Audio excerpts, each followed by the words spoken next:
Começando pela questão da imposição da tarifa de 25% que o governo americano impôs ontem aqui no Brasil, eu quero trazer para vocês o que foi divulgado até agora. O representante comercial dos Estados Unidos fez uma publicação no X trazendo para a gente os detalhes e eu quero ler com vocês alguns desses trechos das publicações do governo americano. Diz o seguinte, essa publicação: hoje, o STR está tomando medidas sob a seção 301 da Lei de Comércio de 1974 ao impor uma tarifa de 25% sobre certos bens do Brasil, após extensas audiências públicas e comentários, bem como inúmeras rodadas de negociações com autoridades brasileiras. Eles complementam dizendo o seguinte em outro trecho: essa ação é o resultado de uma investigação de 1 ano que considerou várias práticas do Brasil como irracionais e discriminatórias, restringindo a posição competitiva e também competitiva de agricultores, trabalhadores, inovadores e exportadores americanos.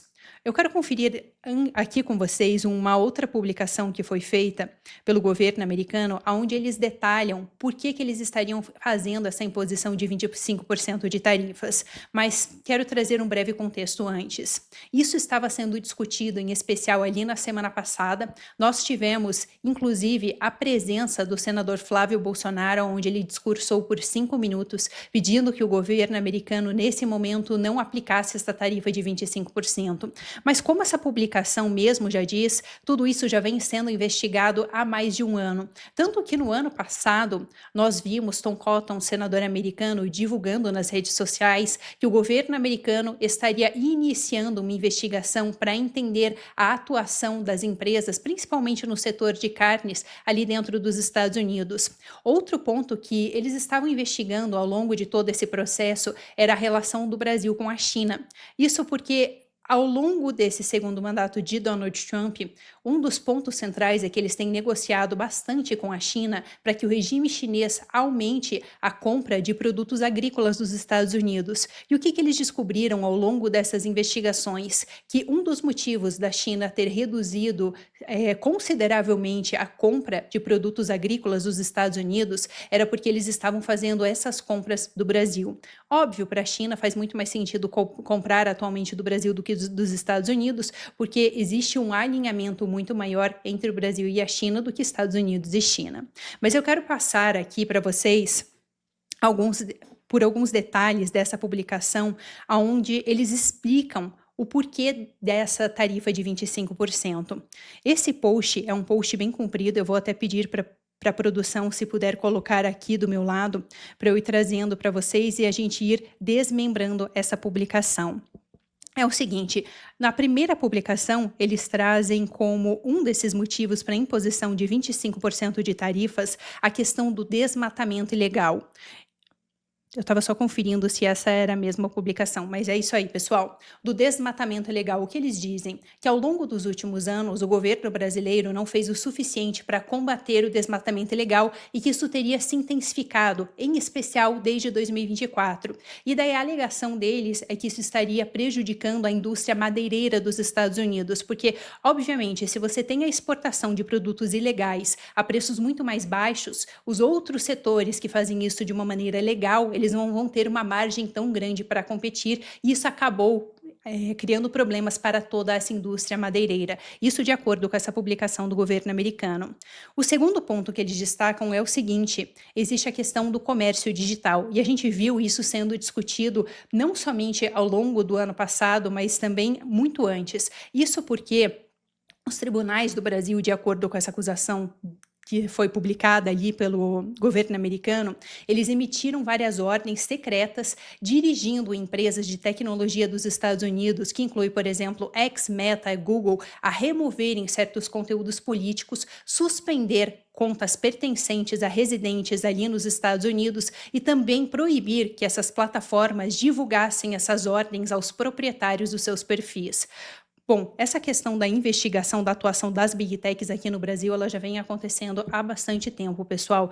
Nós vimos, inclusive, um posicionamento bem forte de Donald Trump e várias críticas com relação a isso, porque uma das alegações seria o seguinte, que a Suprema Corte do Brasil estaria tentando prejudicar essas empresas de Big Tech dos Estados Unidos. Tanto que a gente teve, através da divulgação daquelas publicações que vieram do X, que o Elon Musk acabou divulgando ao longo de todo esse tempo, e uma dessas publicações trazia à tona que o Supremo Tribunal Brasileiro teria pedido de forma secreta para o X para eles censurarem algumas contas ali na plataforma, e que tudo isso não somente teria vindo em um contexto de pressão política, mas que eles também teriam pedido para que a plataforma fizesse silêncio sobre isso, ou seja, não comunicasse nem para o governo americano e também não comunicasse para esses perfis que eles estavam realizando essas censuras. Tanto que a gente viu um posicionamento forte, até mesmo de alguns influencers brasileiros que estão morando ali nos Estados Unidos e que acabaram perdendo as suas contas. Obviamente não foi só o X, nós tivemos isso também com outras plataformas, como por exemplo é o caso do YouTube. Um outro ponto que é destacado nessa publicação do governo americano é o seguinte, que o Brasil também estaria aplicando tarifas injustas e preferenciais contra os Estados Unidos. Eles dizem o seguinte: o Brasil concede tratamento preferencial a mais de 1.000 linhas tarifárias para o México e centenas de linhas tarifárias para a Índia. E eles complementam aqui, depois dizendo que, em uma segunda parte dessa publicação, que tudo isso é feito para outros países, mas que, no entanto, ao longo dos últimos anos, o governo brasileiro teria aplicado várias tarifas muito injustas para a importação de produtos ali dos Estados Unidos.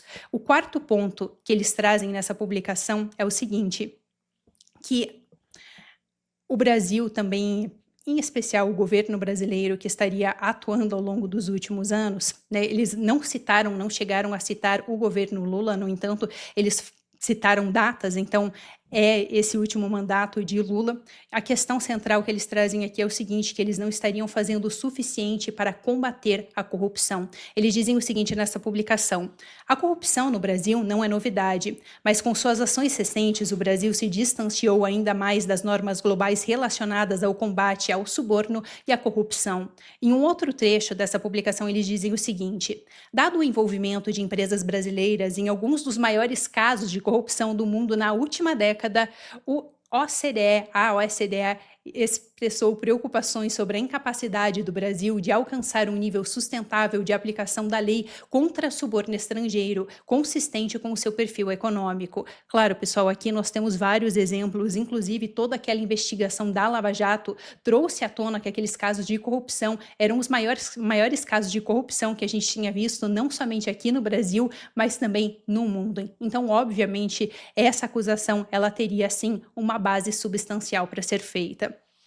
O outro ponto que eles trazem é o seguinte, que o Brasil não estaria protegendo apropriadamente a questão de propriedade intelectual, ou seja, o Brasil não estaria atuando de uma forma mais forte contra a pirataria, por exemplo. Essa seria uma das acusações deles. O último ponto que eu quero, na verdade não é o último ponto, tem dois outros pontos que eu quero trazer aqui para vocês. Um deles é o acesso ao mercado do etanol. O governo americano faz acusações aqui de que, ao longo dos últimos anos, o Brasil teria aumentado as tarifas para a importação de etanol dos Estados Unidos e que, por conta disso, o governo brasileiro estaria importando menos etanol dos Estados Unidos. Até esse ponto ele é um pouco delicado, porque um dos fatores que fez com que o Brasil diminuísse essa importação de etanol dos Estados Unidos foi porque a gente também acabou aumentando a produção local aqui no Brasil. Então, esse é um ponto delicado. Mas o último trecho que eu quero trazer aqui para vocês é o seguinte, que é um dos mais polêmicos, é um dos que mais tem gerado comentários, que é o seguinte: o governo dos Estados Unidos estaria colocando essas tarifas de 25% por conta dos serviços de pagamento eletrônicos aqui do Brasil, em especial a questão do Pix. Eles dizem o seguinte: o Banco Central brasileiro incentiva o uso do Pix em detrimento de outros serviços, ao exigir que as instituições participantes ofereçam o Pix gratuitamente a indivíduos e ao limitar a taxa que essas instituições podem cobrar de empresas por transações Pix. Até inclusive, pessoal, esse foi um ponto que, como eu já comentei, gerou bastante discussão, porque Alguns representantes comerciais, principalmente do setor financeiro do Brasil, que acabaram indo ali para os Estados Unidos, eles estavam argumentando que isso, na realidade, não teria um impacto tão grande contra essas instituições bancárias dos Estados Unidos. Mas, no final, nós tivemos a inclusão do Pix, que, ao longo dos últimos tempos, tinha sido uma das principais críticas do governo americano. Agora, para a gente entender como isso vai impactar o Brasil, eu trouxe uma lista aqui de alguns produtos que foram inclusos nessa lista. Isso porque ao longo da semana passada, e eu fiz até a cobertura disso aqui com vocês, já existia uma compreensão do setor comercial brasileiro e também do governo brasileiro de que seria quase impossível tentar parar a aplicação dessas tarifas de 25%, porque ao longo dessas conversas, eles perceberam que o governo americano estava bem decidido a fazer essa aplicação das tarifas. Só que a tentativa deles, então, já que eles não poderiam evitar essa imposição das tarifas, seria tentar aumentar a lista de exceções, ou seja, de produtos que não seriam tarifados. E, de fato, alguns produtos acabaram sendo isentos. Eu quero trazer aqui para vocês essa lista com os produtos. Entre alguns dos produtos principais que nós tivemos com essas tarifas estão o seguinte: etanol, aço, papel, calçados, itens de vestuário em geral, máquinas elétricas e açúcar orgânico. E entre os produtos que acabaram sendo isentos dessa tarifa de 25% estão carne bovina, café, laranja e suco de laranja, petróleo bruto, gás natural, pescados, mel orgânico, minérios estratégicos. Aqui a gente tem os minerais de terras raras. Obviamente, essa questão de minerais de terras raras acabou entrando nessa lista de exceção, porque atualmente eles são muito necessários para o governo dos Estados Unidos. Eu até comentei em algumas vezes aqui como esse pode ser um momento muito estratégico para o Brasil, porque já que o Brasil possui a segunda maior reserva desses minerais de terras raras do mundo, seria um momento muito bom para que o Brasil comece a negociar com outros países que atualmente querem diminuir a dependência que eles têm do regime chinês. Então, não faria sentido, de fato, para o governo americano impor essas tarifas para a importação desses minérios estratégicos. Além disso, nessa lista de isenções, nós também temos aeronaves civis e motores. Eu quero conferir agora aqui com vocês uma publicação que Marco Rubio fez depois desse anúncio da imposição de tarifas. Ele disse o seguinte: hoje o presidente Trump determinou que o USTR, que é o representante comercial dos Estados Unidos, impõe uma tarifa de 25% sobre a maioria das importações brasileiras. Não haja confusão sobre o motivo. O presidente Lula e seu governo não negociaram com os Estados Unidos de boa fé. Suas políticas econômicas são ruins para os americanos e ruins para os brasileiros. No último ano, Lula colocou seu próprio ego à frente de fazer um acordo pelo bem-estar do povo brasileiro, e essas tarifas são o preço por isso. Bom, nós tivemos aqui então uma declaração bem firme do secretário de Estado do governo americano, colocando então a culpa pela aplicação dessas tarifas no presidente brasileiro. E veio depois, obviamente, a resposta do Planalto. Eles disseram o seguinte em uma nota oficial do governo brasileiro. Obviamente, eu não vou ler tudo aqui para vocês, só alguns trechinhos para a gente entender o posicionamento do governo, porque, como vocês podem conferir, é uma nota bem longa. Mas existem alguns pontos centrais para nós entendermos aqui. Abro aspas para essa nota do governo. O dia 15 de julho, que foi ontem, quando essas tarifas foram aplicadas, de 2026, passará para a história das relações entre Brasil e Estados Unidos como um marco lastimável. Em outro trecho, eles dizem o seguinte: o governo brasileiro repudia a decisão anunciada hoje pelo governo dos Estados Unidos relativa à imposição de tarifas de 25% sobre produtos brasileiros. Não há justificativa para medidas unilaterais contra o nosso país. Segundo estatísticas do próprio governo norte-americano, os Estados Unidos acumularam nos últimos 15 anos mais de 424 bilhões de dólares em superávites de bens e serviços com o Brasil. De fato, pessoal, esse tem sido um dos pontos mais debatidos ao longo dessas conversas que aconteceram entre o governo brasileiro e os Estados Unidos ao longo dos últimos dias, que é o fato de que o governo dos Estados Unidos não possui um déficit comercial com o Brasil, o que é uma situação muito diferente do que a gente viu com outros países, em especial vários países ali da Ásia, onde sim os Estados Unidos têm grandes déficits comerciais com eles. Agora, quanto às medidas que foram prometidas pelo governo brasileiro, eu destaquei aqui 3 medidas principais.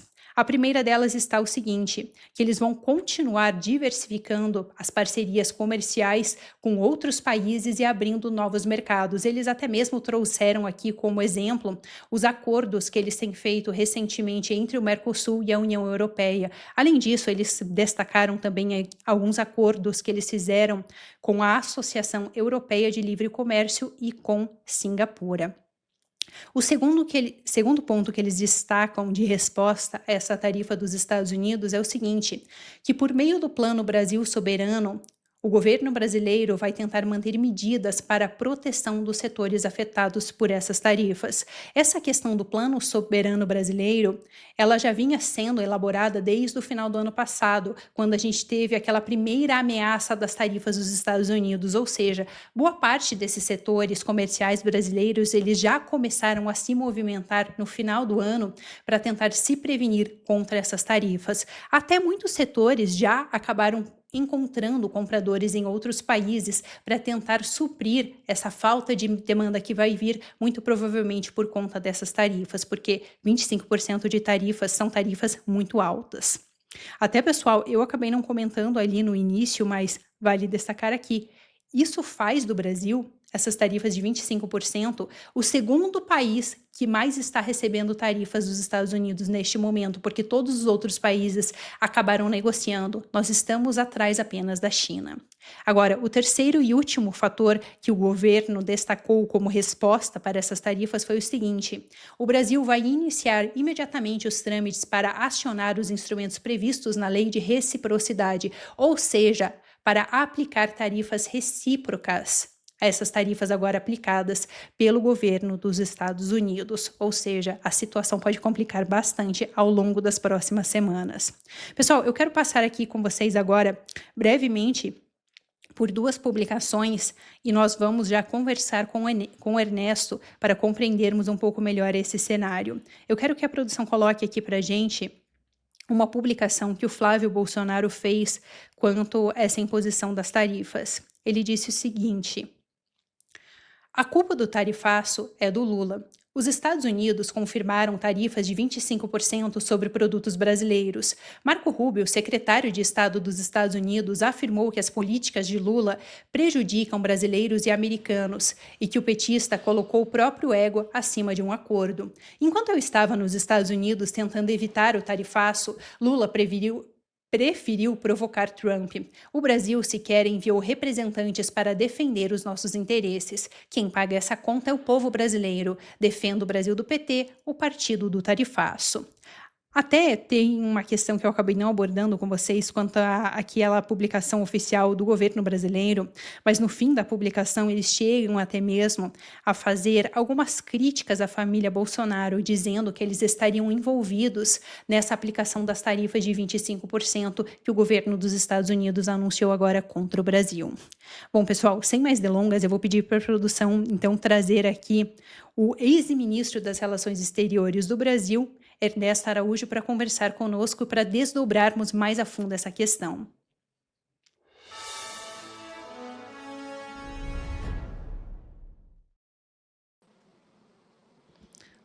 Olá, ministro, boa tarde. Muito obrigada por se juntar a nós aqui no Epoch Times.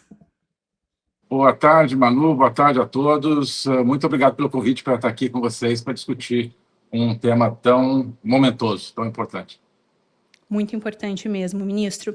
E eu quero começar te perguntando como isso afeta o Brasil comercialmente. Depois vou querer entender um pouco mais como fica a questão diplomática, mas primeiro para você trazer um vislumbre para a gente, que impactos isso poderia ter ou não no comércio do Brasil de uma forma geral. Bem, Manu, os Estados Unidos ainda são o segundo maior parceiro comercial do Brasil, né? Existe, desde 2003, quando o PT chegou ao poder, um esforço consciente para diminuir a importância dos Estados Unidos no comércio exterior do Brasil, talvez prevendo que esse dia chegaria, onde os Estados Unidos utilizariam o comércio como um instrumento para, digamos, provocar o Brasil a rejeitar um certo esquema de poder que tem a ver com o bloco totalitário e tudo isso. Bem, e isso já vinha acontecendo, né, desde 2008, a China se tornou o maior parceiro comercial, mas os Estados Unidos continuavam sendo o segundo. Né? Não é qualquer coisa que os Estados Unidos compram, eles compram especificamente, em grande medida, produtos industrializados, são o principal parceiro do Brasil para produtos industrializados. Então, especificamente, tarifas de 20% adicionais a 10%, né, que já estão sendo cobradas, em muitos casos são tarifas proibitivas, ou seja, não dá mais para competir. O exportador brasileiro não vai mais poder competir com os exportadores de outras origens e com o produtor interno americano tendo que pagar essas tarifas.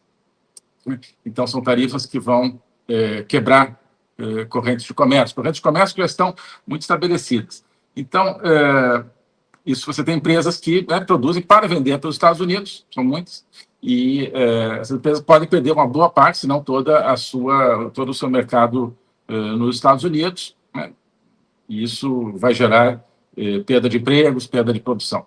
Em segundo, gera perda de investimentos. Isso é tão ou mais importante, porque você, em grande parte, tem o seguinte, sobretudo no comércio industrial, que é diferente do comércio agrícola, nesse aspecto, você tem muito chamado de comércio intrafirma, ou seja, o comércio é de uma empresa que compra partes e peças para um produto final no outro país, depois vende até para o próprio outro país ou para um terceiro. Né? Então, aí você tem então, uma parceria industrial dentro de uma empresa que, por exemplo, faz uma montagem no Brasil do produto final, ou faz montagem nos Estados Unidos, com peças que vêm do Brasil. Essas peças vão encarecer, essa empresa vai ter que achar outro fornecedor dessas peças, isso rompe toda uma cadeia de suprimento e vai fazer que as empresas pensem, que aquelas que já estão no Brasil, falam, eu vou rever aqui meus planos para investir mais no Brasil, porque não consigo ter esse comércio livre das minhas partes e peças aqui, etc. Ou novos investimentos poderão não vir, né? Porque as empresas que vão estar pensando onde é que eu vou colocar meu novo investimento. Né? No Brasil, não, porque no Brasil o Lula vive aí provocando problema com os Estados Unidos, daqui a pouco os Estados Unidos aumentam até a tarifa, já estão colocando tarifa, aí não vou conseguir exportar para os Estados Unidos. Né? Então, não só investidores americanos, investidores de todas as origens, né? Suecos, japoneses, o que você quiser, porque em grande parte eles produzem no Brasil para exportar para os Estados Unidos. Então, perde investimentos, perde, portanto, presença nas chamadas cadeias globais de valor. As empresas hoje distribuem a sua produção em vários lugares e o Brasil vai deixar de ser um componente atraente para essa distribuição da produção. Né?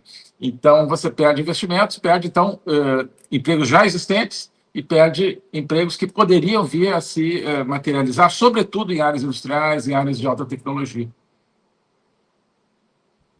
Perfeito, Ernesto. E obrigado, inclusive, por ter trazido uma resposta tão completa. Foi ótimo para a gente entender como isso vai poder afetar ou não o comércio aqui no Brasil.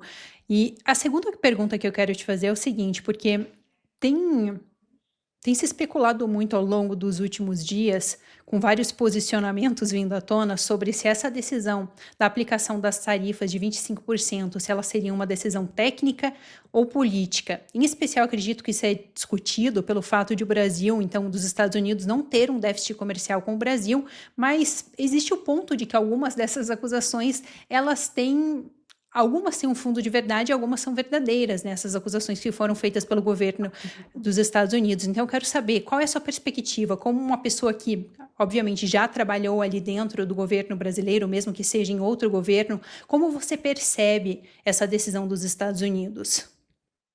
Sim, Manu, isso é muito importante. Eu acho que existe um fundamento, de um modo geral, político.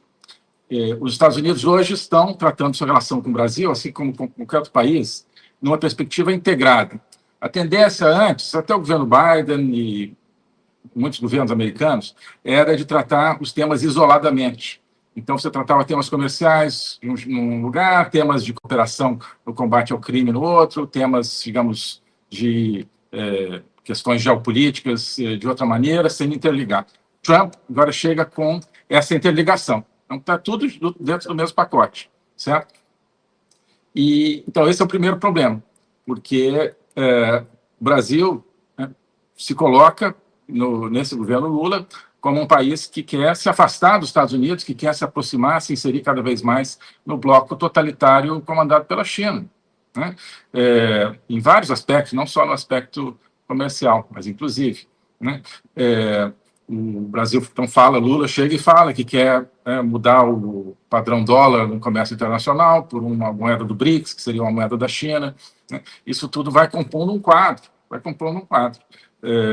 e ele se recusa a cooperar no combate a crime organizado na medida em que os cartéis sendo considerados organizações terroristas, que simplesmente facilitaria e ampliaria o combate ao crime, mas ele não quer, né, trabalhar nesse sentido.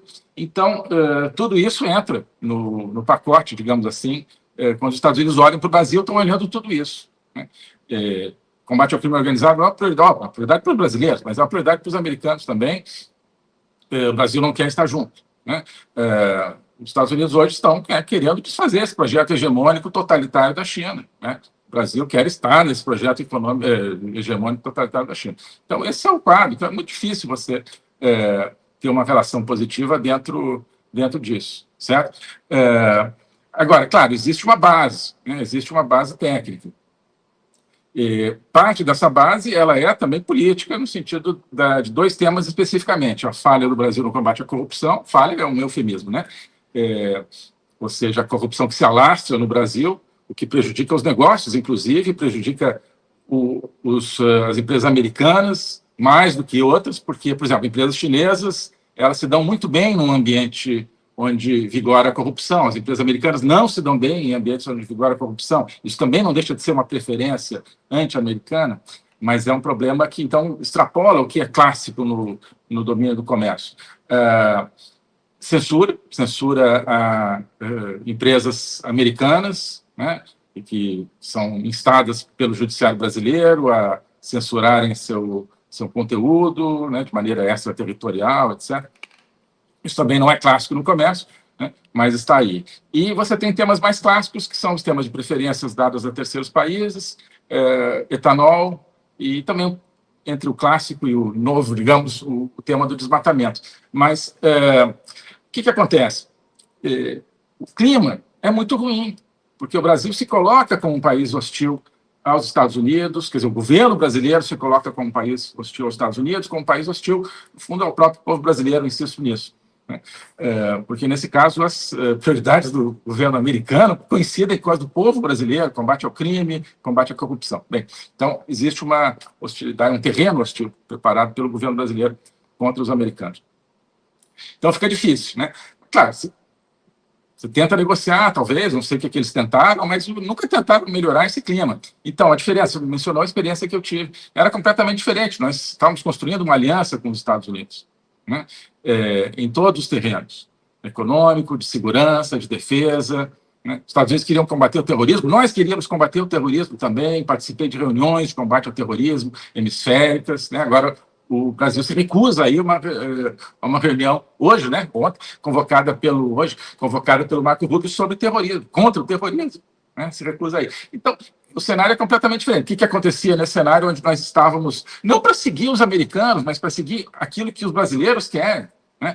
Cooperar no combate ao crime, cooperar contra o terrorismo, cooperar para... Nós temos uma economia de mercado pujante, cada vez mais desenvolvida, né, para a qual você precisa da parceria com os Estados Unidos.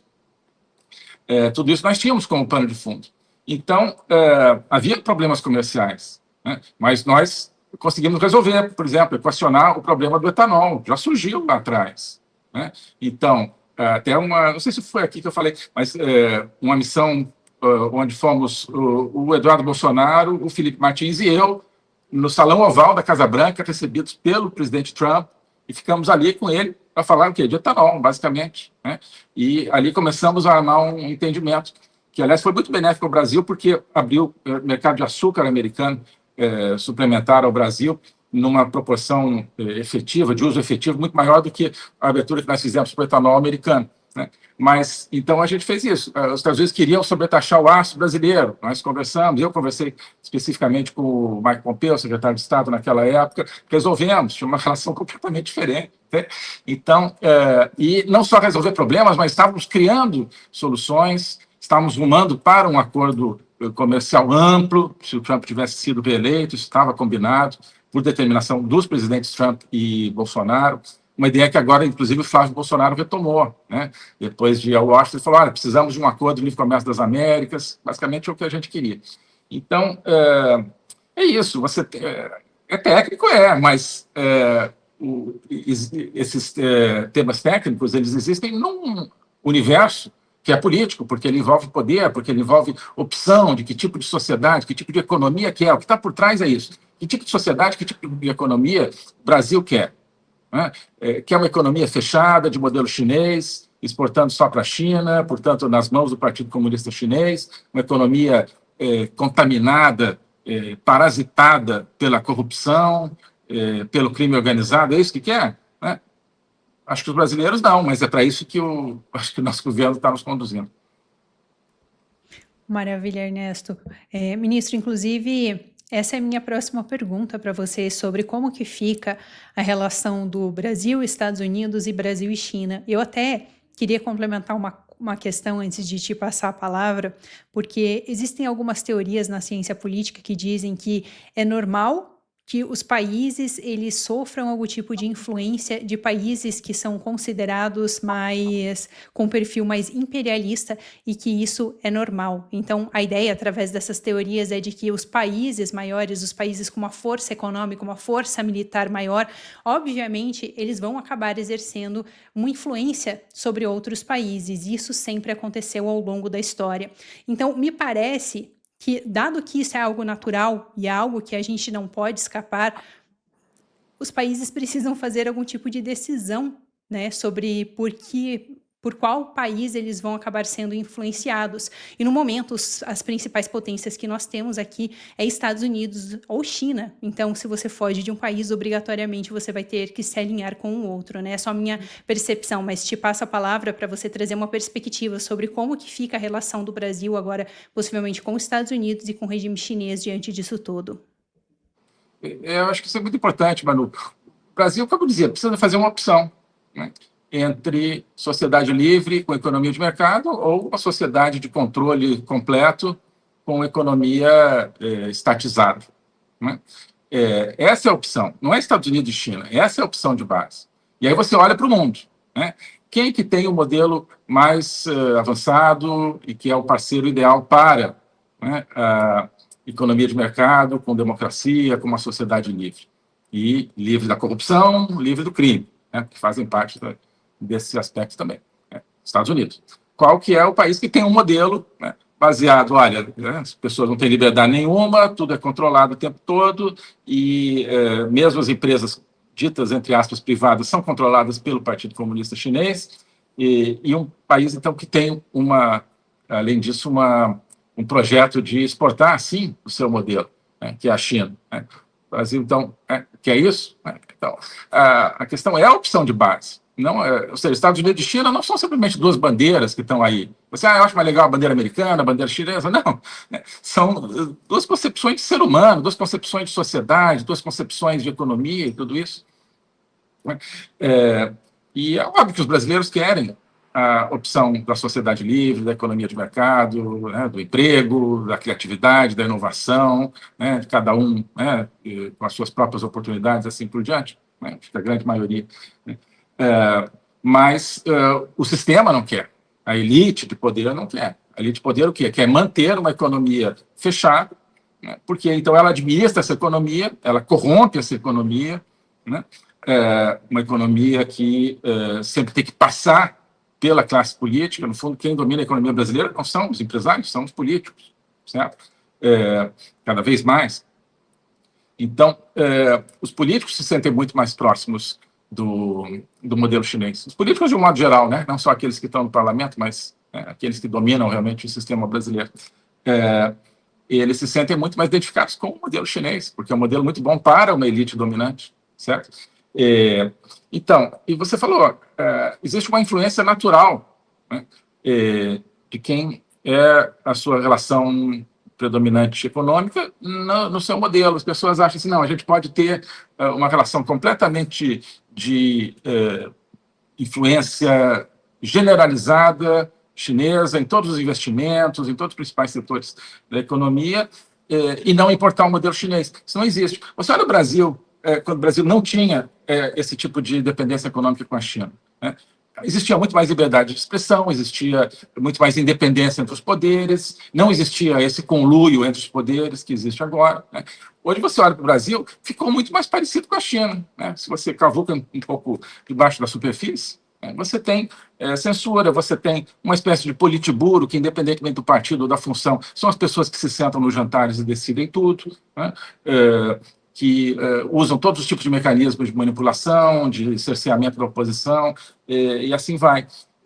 A ponto de Lula, né, recentemente, falou assim, não, quero trazer da China um especialista em censura, né? Isso não é por acaso, isso foi uma expressão muito clara daquilo que está acontecendo. Você tem ministro do Supremo dizendo que são grandes admiradores do regime chinês, né? Esse Supremo, todo mundo sabe os problemas que tem, né? Você não vê eles dizendo, sou muito admirador do modelo americano. Nunca falam isso, mas nunca. Você não vai ver eles falando, porque não são, né? Porque o sistema de poder, né, que todo esse aparato brasileiro quer é muito mais semelhante ao modelo chinês, e não por acaso. Os chineses, o Partido Comunista Chinês, conscientemente vai plantando isso, não para que o Brasil copie a Constituição chinesa, né, mas para que o Brasil seja, na prática, um país cuja elite domina e precisa de uma aliança com a superpotência chinesa para preservar esse domínio. Acho que essa é a grande questão.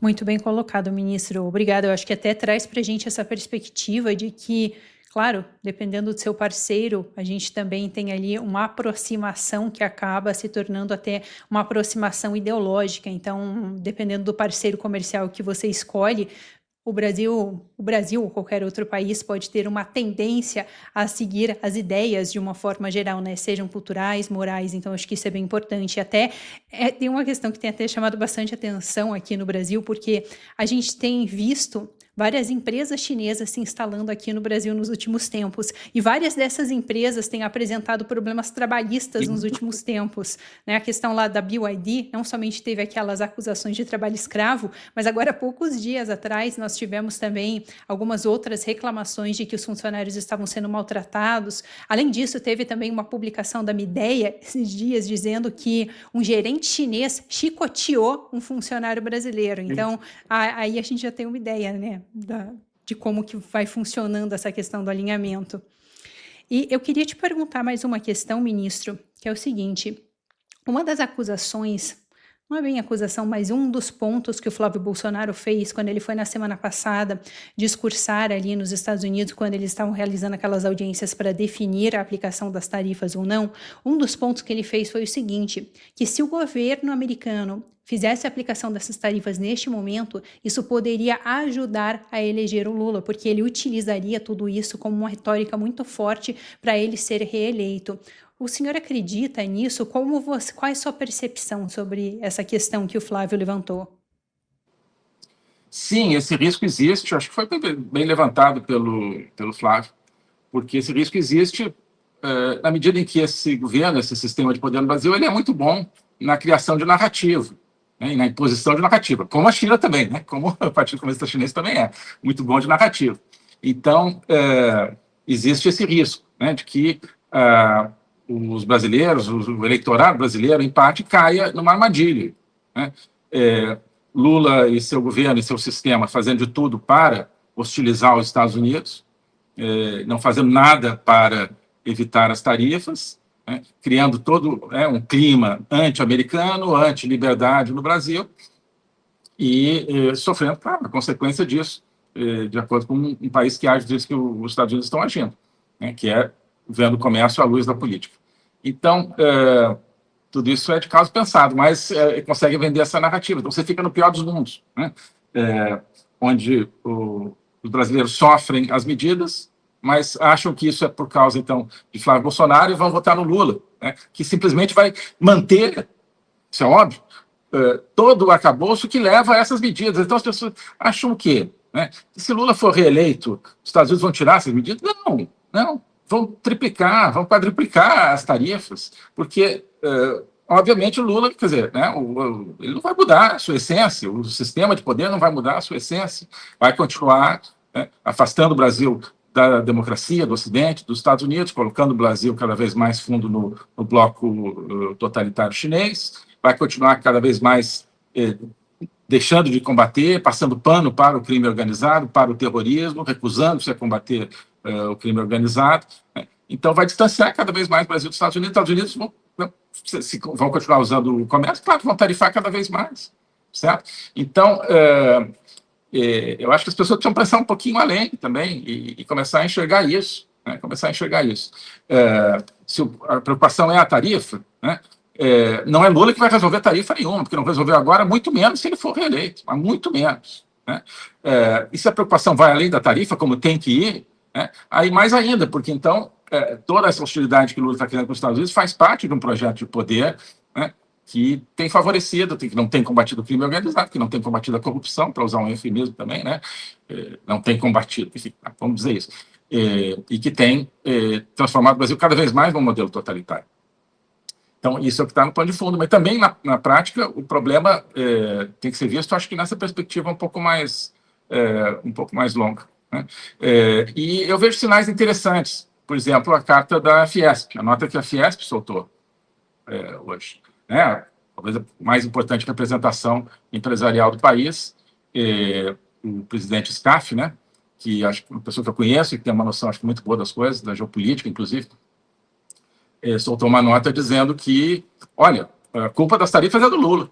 Né? Isso é fundamental, porque havia parte do empresariado que parecia que estava comprando a narrativa do governo. Né? Então, você vê as pessoas na rua já estão, acho que, começando a duvidar disso, mas que o empresariado ia cair nessa armadilha. Acho que não está mais caindo na armadilha, mas é importante que a gente tenha consciência da existência dessa armadilha. Perfeito, ministro. As perguntas que eu tinha para o senhor eram essas, mas eu quero também te deixar alguns minutos, se o senhor quiser complementar alguma coisa, se eu não tiver perguntado algum aspecto dessa questão das tarifas que o senhor acha importante destacar aqui. Manu, muito obrigado. Então, primeiro, só para assim, dar um par de elementos aqui que comprovam isso que eu estou falando, o tema político por trás das tarifas. Em 2025, os Estados Unidos aplicaram tarifas ao Brasil, logo depois do Lula sediar uma reunião do BRICS, onde ele foi o grande defensor da ideia da moeda comum do BRICS, que no fundo é a moeda chinesa, substituindo o dólar nas transações, que o Trump já tinha mostrado que, olha, isso aqui é anátema do ponto de vista dos Estados Unidos, foi uma provocação aos Estados Unidos, né? Além de não ser bom para o Brasil. Né? Você tem o padrão dólar, você tem o padrão de uma economia aberta, você tem o padrão chinês, você tem o padrão de uma economia totalitária. Mas... E aí vieram tarifas. Né? Aí, não sei o que o Lula, num telefonema que houve aí lá para outubro e tal, o que ele prometeu ao Trump, eu sei que as tarifas caíram. Né? Alguma coisa ele terá prometido que não entregou. Né? E o povo brasileiro precisaria saber aqui, aliás. Tudo bem. Mas aí vem agora a grande prioridade dos Estados Unidos, cada vez mais, fica claro, através do Marco Rubio, do Departamento de Estado, mas de toda a ação do governo americano para a América Latina, é o combate ao crime organizado. Um dos principais instrumentos é declarar as gangues, os cartéis, as organizações como terroristas. Né? Aí chega e fala, Brasil, quero declarar o PCC e o Comando Vermelho terroristas. O que isso faria? Ajudaria imensamente no rastreamento financeiro, no combate a essas organizações. O governo Lula fala, não pode, né? São os nossos bandidos, não venham mexer com os nossos bandidos e tal. E em seguida vem a tarifa. Né? Então, parece óbvio que existe uma correlação. Vamos pensar nesse tipo de correlação. As coisas estão aí para serem vistas, o quebra-cabeça está aí para ser amado. E por último, esse tema realmente é muito importante porque ele joga a luz no seguinte: a vertente internacional, chamemos assim, né, geopolítica, é a vertente fundamental, estou cada vez mais convencido, nessa eleição do Brasil de 2026. Né? Mas não se trata de uma questão de escolher uma bandeira ou outra. Né? Se trata de uma questão de falar qual é a sociedade que o brasileiro quer, qual é o tipo de economia, qual é o tipo de democracia ou de falsa democracia que o brasileiro quer. Se quer democracia, se quer liberdade, ele precisa optar pelo lado que está querendo uma aliança com os Estados Unidos, que está querendo combater o crime organizado, a corrupção, junto com os Estados Unidos. Né? Se as pessoas querem, né, o modelo totalmente controlado, um modelo totalmente autoritário, né, uma economia totalmente dominada por uma elite política, né, o modelo é a China e o modelo é o que o PT tem a oferecer. Então, eu acho que está ficando cada vez mais claro que essa é a questão que vai decidir a eleição. Ministro, muito obrigada. Foi excelente conversar com você. Para a gente fechar, se você quiser deixar aqui para o pessoal como eles podem te encontrar, eu sei que você tem lançado vários cursos ao longo dos últimos tempos e também tem seu canal do YouTube, se você quiser recomendar e deixar aqui para o pessoal. Perfeito, Manu. Então, eu tenho trabalhado sobretudo no X, né, que é Ernesto F. Araújo, e no YouTube, que é Ernesto Araújo Logopolítica. Logopolítica porque aí eu tenho meu curso que se chama curso de Logopolítica, né, política vista através do logos, através, né, do discurso, da palavra, do pensamento. E esse curso eu tenho num ambiente que eu chamo de Academia Meteoro. Então, e lá tem digamos, o hub para todas essas minhas atividades, é só você ir, quem quiser, você, enfim, e todo mundo que está aqui, né? Eu sei que você já conhece, mas para quem quer conhecer, é academiameteoro.com. Tá? Tem um curso semanal, já estamos com 200 aulas, é um curso contínuo, ele vai indo. E eu acho que várias coisas que a gente tem compartilhado lá no curso, nos vídeos no YouTube, convergem para tudo isso que eu estou falando. Precisamos ver o mundo dessa maneira, que não é a maneira de fragmentar a realidade, não, vamos ver junto tudo que é a filosofia política, tudo que é a filosofia de vida, junto com as relações de poder, porque é isso que está em jogo, e é isso que vai determinar a escolha certa ou errada que a gente pode fazer. Mas muito obrigado. Eu que agradeço, ministro. É sempre um prazer te receber aqui e até uma próxima. Igualmente, até a próxima, se Deus quiser. Obrigado, mano.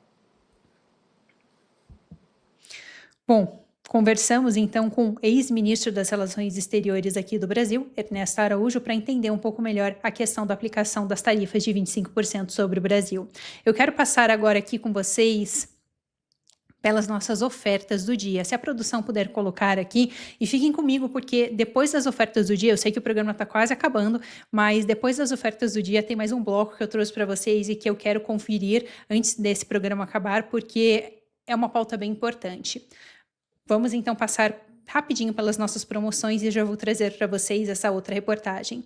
Primeiramente, o que nós temos aqui é um moedor de café automático. O nome desse moedor é Moedor Ajustável Hamilton Beach. Ele é o mais vendido do Mercado Livre e ele é ajustável, possui um controle do quão fino você quer ou não moer o seu grão. Além disso, ele tem um desligamento automático, uma câmara de moagem e essa câmara de moagem ela é removível e pode ir até o lava-louças, ou seja, bem prático, pessoal. Além disso, ele inclui um pincel para vocês fazerem a limpeza. Está com 22% de desconto. O preço original era de R$ 399 e agora R$ 311,12. Possui mais de 4.500 avaliações ali no Mercado Livre. Uma das avaliações, inclusive, diz o seguinte, abro aspas, um dos produtos que eu mais gostei de comprar. Agora eu tenho um café fresquinho na hora para quando eu quiser. Muito fácil de usar e de limpar. Eu vou até dizer para vocês, muito brevemente aqui, uma das melhores coisas que eu adotei na minha rotina foi ter cafés em grãos, porque faz toda a diferença, realmente fica muito mais cheiroso, o gosto fica muito mais gostoso quando você moe o café na hora. Para mim fica até difícil agora tomar o café de outro jeito. Eu quero passar para a nossa segunda promoção de hoje, se a produção puder trazer aqui, que é uma torneira eletrônica. Essa torneira eletrônica, inclusive, ela chamou bastante atenção porque eu não sabia que existia. Para que ela serve? Para esquentar a água para vocês. Ou seja, se você não tiver um sistema a gás na sua casa, agora você pode utilizar essa torneira elétrica para poder lavar a louça com água quente. Para mim isso faz toda a diferença. Eu tenho água quente agora, antigamente eu não tinha. Eu tenho água quente na minha torneira para lavar a louça e esse inverno fez muita diferença. Então é muito bacana para quem não tem gás em casa e não quer ficar passando frio enquanto lava a louça. Bem legal, pessoal. Deixa eu ver aqui o preço dessa torneira elétrica. Outras até informações bem importantes eu já trago para vocês. Ela está, essa torneira, com 17% de desconto. O preço original era R$ 379 e agora está R$ 311,44, ou seja, um preço muito bom aqui. E até de acordo com o que a produção me trouxe aqui, essa torneira é uma torneira que gira 360 graus, ou seja, vocês podem utilizar ela até mesmo para lavar a pia depois que vocês terminam de lavar louça. Outra questão também é que eles estão dizendo aqui que ela pode ser inserida em bancadas ou até mesmo na parede, ou seja, muito fácil de instalar ela em qualquer lugar. Quero passar então para a nossa terceira promoção de hoje, que é o seguinte: um kit com 5 cadernos escolares. O preço original era de R$ 78,00, está com 35% de desconto e agora está então R$ 51,00. Pessoal, nós temos trazido vários materiais escolares para vocês ao longo dos últimos dias, em especial porque aquelas canetas que nós trouxemos, que são aquelas canetas de pintar, elas fizeram muito sucesso. Nós fizemos várias vendas dela, então a gente meio que concluiu que atualmente vocês estão interessados nesses materiais mais escolares. Por isso trouxemos essa promoção de cadernos. E outra coisa, agora estamos em férias escolares, daqui a pouco as crianças vão voltar para a escola e às vezes está na hora de renovar o material. Por isso, quem estiver precisando, vocês podem acessar todas essas promoções através do QR Code aqui na tela ou também através do link que a produção está colocando ali no chat, depois vai ficar também na descrição do vídeo. Pessoal, eu sempre tenho avisado aqui, mas vale destacar, todos esses produtos eles estão no mesmo link. Quando vocês acessarem, vai ter um produto ali. Se não for exatamente esse o produto que você está procurando, você pode baixar um pouco mais e ele vai estar disponível ali. Outra questão, essas promoções elas têm um tempo de validade, geralmente dura de 1 a 3 dias, dependendo da promoção, porque esse tempo é estabelecido pelo Mercado Livre com quem nós estamos fazendo parceria, por isso aproveitem.